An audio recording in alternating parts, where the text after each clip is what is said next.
쿠마 아도나이 베야푸츠 오예베카 베야누스 메사네카 미파네카. 여호와여 일어나사 주의 대적들을 흩으시고 주를 미워하는 자가 주 앞에서 도망하게 하소서. 샬롬 생각하는 성경 홀리아미입니다. 오늘의 말씀은 하나님께서 이스라엘을 회복시키는 긍정적인 말씀처럼 보이지만 사실은 아주 무서운 경고입니다. 특히 하나님의 요구를 인정하지 않는 자들에게 적용되는 잔혹한 재앙이죠. 오늘의 말씀이 왜 회복이 아니라 경고인지를 함께 말씀을 나누어 가면서 알아보도록 하겠습니다. 1절을 보면 모든 복과 저주가 임했다고 기록되어 있지만 실제로 이스라엘에게 임한 것은 저주입니다. 특히 율법에 순종하지 못했기 때문에 받은 저주이죠. 그 결과 이스라엘은 가나안 땅에서 쫓겨나 여러 나라들에 흩어지게 되었고 그 흩어진 상태에서 다시 회복시키겠다는 말씀입니다. 실제로 이스라엘은 역사 안에서 2번이나 멸망당했고 그 과정에서 여러 번 흩어지는 재앙을 겪었습니다. 이 흩어지는 재앙이 단순히 외국으로 이민 가고 짐을 싸고 집을 옮기는 이사가는 방식일까요? 결코 그렇지 않습니다. 이스라엘의 수많은 사람들이 학살당하고 여자들은 몹쓸 짓을 겪으면서 철저하게 짓밟힌 채 포로로 끌려간다는 의미입니다. 그리고 그들을 포로로 잡아간 대상들은 아수르와 바벨론과 로마였는데 이들이 과연 여호와 하나님을 몰랐을까요? 여러분들이 불교의 부처를 알고 있고 힌두교의 시바, 이슬람의 알라를 알고 있는 것처럼 이들도 여호와의 존재를 알고 있었습니다. 그래서 바빌론의 누부갓네살도 하나님을 경배했던 내용이 나오죠. 그런데 문제는 여호와의 존재는 알고 있지만 여호와의 말씀은 지키지 않는 자들이었습니다. 여러분들이 여호와의 말씀을 지키지 않는 이방 나라로 끌려갔다면 모든 사람들이 말씀을 지키지 않는 그곳에서 나 홀로 말씀을 지키는 것이 과연 쉬웠을까요? 오늘의 말씀은 이러한 힘든 상황을 전제로 설명하고 있습니다. 하지만 하나님은 그러한 힘든 상황 속에서도 하나님의 복과 저주를 기억하여 마음을 여호와께 돌이켜 여호와의 말씀을 지키는 자들에게만 회복시킨다고 약속하십니다.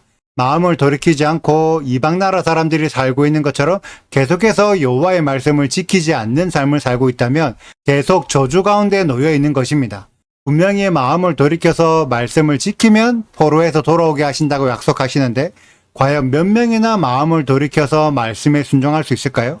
이미 모든 이방 나라 사람들은 말씀을 지키지 않고 이방 나라의 법을 따르지 않는 자들을 핍박하는 불순종의 사회가 형성되어 있는데 그곳에서 말씀에 순종하여 율법을 지킨다는 것은 스스로를 또 한 번 재앙에 빠뜨리는 짓과 같습니다. 분명히 불순종하는 세상 사람들에게 핍박받을 것을 알면서도 모든 위협을 감수하고 스스로를 힘든 상황에 내던지는 큰 결심을 해야지만 불순종의 사회에서 율법을 지킬 수 있습니다. 하나님은 불순종으로 저주받아 여러 나라들에 흩어진 이스라엘을 쉽고 편하게 회복시키시는 것이 아닙니다. 그만한 각오와 큰 결심으로 이방 사회에서 핍박을 받아 외톨이가 되는 자들을 회복시키겠다고 약속하시는 거죠.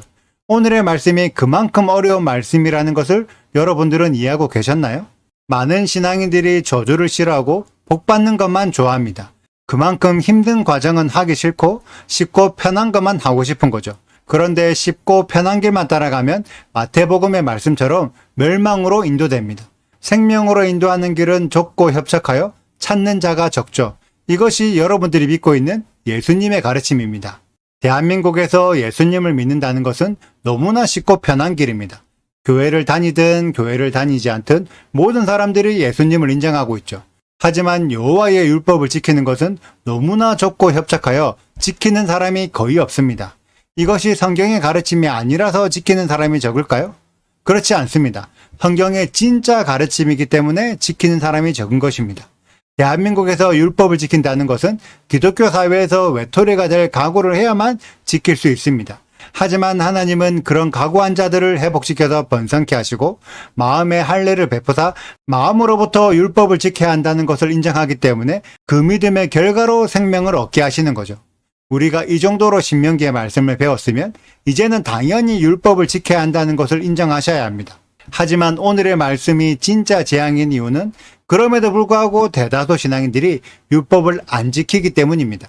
하나님이 마음을 돌이켜 말씀을 지키는 자들을 회복한다고 하셨는데 여러분들 주위를 둘러보세요. 주위에 회복될 자들이 얼마나 있을까요? 지금의 대한민국은 예수님을 믿는다는 믿음 때문에 율법을 지키지 않는 저주의 늪에 빠져 있습니다. 이 늪에 빠져서 주위의 많은 신앙인들처럼 나도 율법을 지키지 않는다면 나에게는 복이 아니라 저주가 계속될 뿐입니다. 이 경고를 믿음으로 받고 마음을 돌이켜서 예수와처럼 말씀에 순종함으로 죽음에서 되살아나는 회복의 복을 누리는 생명의 홀리함이 가족들이 되시기를 축복합니다. 오늘의 영상은 여기까지입니다. 오늘의 말씀 읽으시고 질문이 있으시다면 언제든지 댓글로 남겨주세요. 오늘도 감사합니다. 샬롬! 내가 내게 진술한 모든 복과 저주가 내게 임함으로 내가 내 하나님 여호와로부터 쫓겨간 모든 나라 가운데서 이 일이 마음에서 기억이 나거든. 너와 내 자손이 내 하나님 여호와께로 돌아와 내가 오늘 내게 명령한 것을 온전히 따라 마음을 다하고 뜻을 다하여 여호와의 말씀을 청종하면 내 하나님 여호와께서 마음을 돌이키시고 너를 긍휼히 여기사 포로에서 돌아오게 하시되 내 하나님 여호와께서 흩으신 그 모든 백성 중에서 너를 모으시리니 내 쫓겨간 자들이 하늘 가에 있을지라도 내 하나님 여호와께서 거기서 너를 모으실 것이며 거기서부터 너를 이끄실 것이라.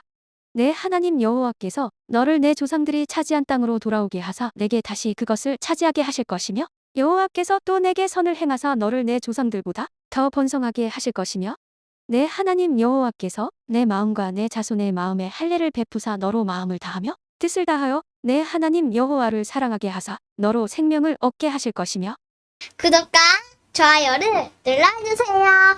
그리고 알림 설정도 해주시고요. 사랑과 관심 부탁드려요. 슈바 아도나이 리베보트 알레페 이스라엘 여호와여 이스라엘 천만인에게로 돌아오소서.